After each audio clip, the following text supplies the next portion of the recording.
This is Optimal Living Daily, episode 1720, 3 Sides to Resilience and How to Boost Yours with Mindfulness by Dr. Russell Thackeray of Qedod.com.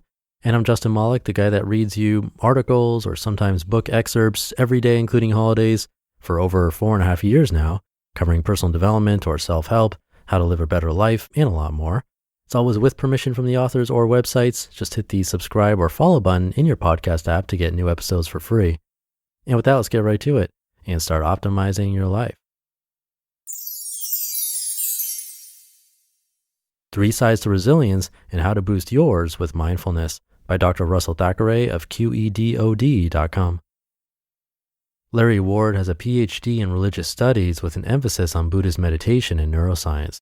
He is a Christian teacher and Dharma teacher working in retreats with people who are interested in the path of mindfulness and Buddhism, and additionally working with selected clients in corporate settings, applying how to be resilient in the times in which we live. A primary characteristic of human beings is our capacity for resilience. It's an inherent human quality.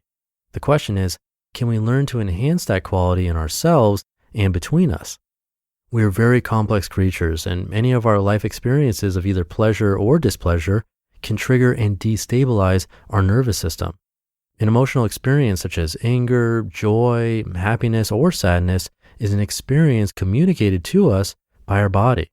If we don't learn how to be sensitive to the information coming from our body, we become less skillful in our ability to be resilient. For Larry, learning to be more skillful in body awareness is a very important tool, enabling us to be more in touch with our emotions. Why do we struggle to improve our resilience and our ability to change more quickly? Part of the issue is that we may have either consciously or unconsciously decided to stop learning. Perhaps our cultural orientation or our conditioning as we get to a certain stage of success or development means that the rest of our lives is spent just going through the motions of keeping that level in place. How can we develop our resilience further? Larry looks at resilience in 3 different ways. Number 1, the first is to learn how to develop calm in yourself. This means learning how to calm your body and mind down. This is a wonderful practice and maybe a life's work for some. When we learn to do this, we can continually discover over and over again our own mystery, depth, and greatness as people, individuals, and collectives. This is fundamental and deeper than just relaxation. Calming your body and mind is about mindfulness.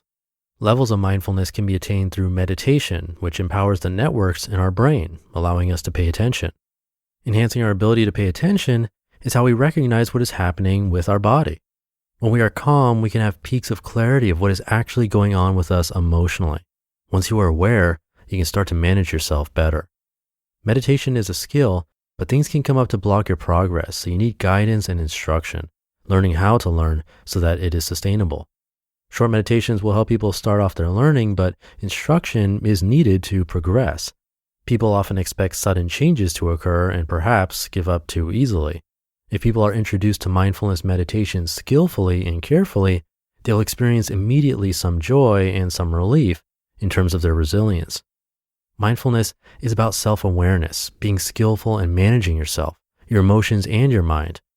Part of it is to do with the vividness of your experience that becomes possible in a state of mindfulness. Number 2, the second is emotional resilience, learning the skills of working with our feelings and the accompanying emotions that may arise. The main skill that Larry uses on a daily basis is the awareness of breathing patterns. His breathing patterns provide information about what his mind and emotional life is experiencing. Larry can feel when emotions or thoughts are arising. If we can evaluate these in the workplace or in relationships, we can create opportunity for clearer comprehension of what is happening. Then we have freedom of choice at a whole different level. Emotions are there for a reason. They are there to help and protect us. They help us make decisions. They give us power, energy, and uplift. It is only poor use or lack of control that can make them negative. Making a choice about how you use emotions is all about how to understand the positive effects of having an emotion in the first place. And number 3, the third is cognitive resilience, the stories we tell ourselves about who we are, what's happening, and where we are going. The skill is to learn how to wisely reframe.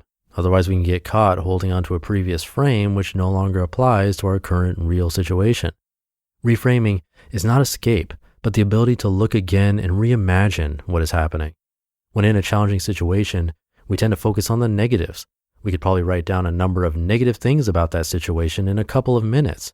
When asked to write a list of positives, we find this a whole lot harder.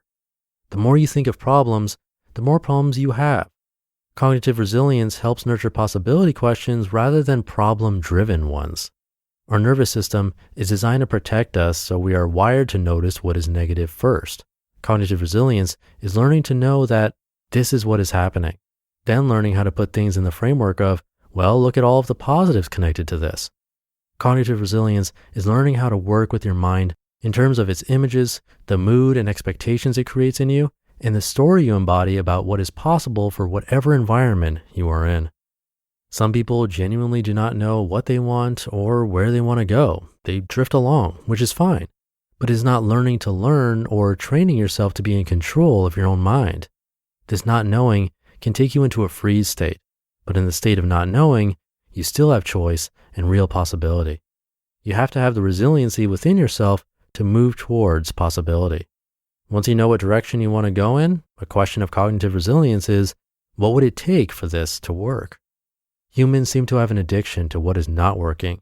Resilience is not about escaping from what is not working, but working through it and beyond. You just listened to the post titled 3 Sides to Resilience and How to Boost Yours with Mindfulness by Dr. Russell Thackeray of Qedod.com. And thank you to Dr. Russell for letting me share his work. Come by Qedod.com for a lot more. I'll leave it there for today. Thank you for listening and being here and for subscribing to the show. Have a great rest of your day, and I'll be back tomorrow as usual, where your optimal life awaits.